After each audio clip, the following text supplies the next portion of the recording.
ए भैया रणबीर, अगर तुमको नंगा होने का इतना ही शौक है तो भाई अपने घर के अंदर नंगा हो ना। ये क्या सोशल मीडिया पर गंद मचा के रखे हुए तुम लोग।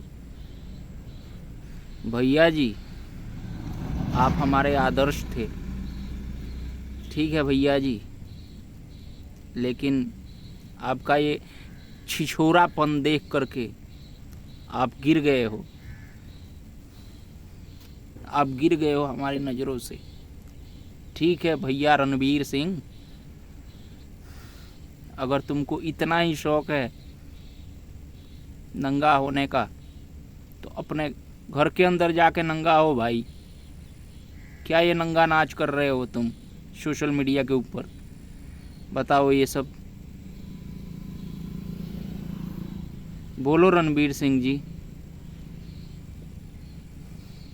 शर्म आनी चाहिए आपको। इतने बड़े कलाकार हो करके और सोशल मीडिया पर गंद मचाए हुए हो तुम लोग। बताओ।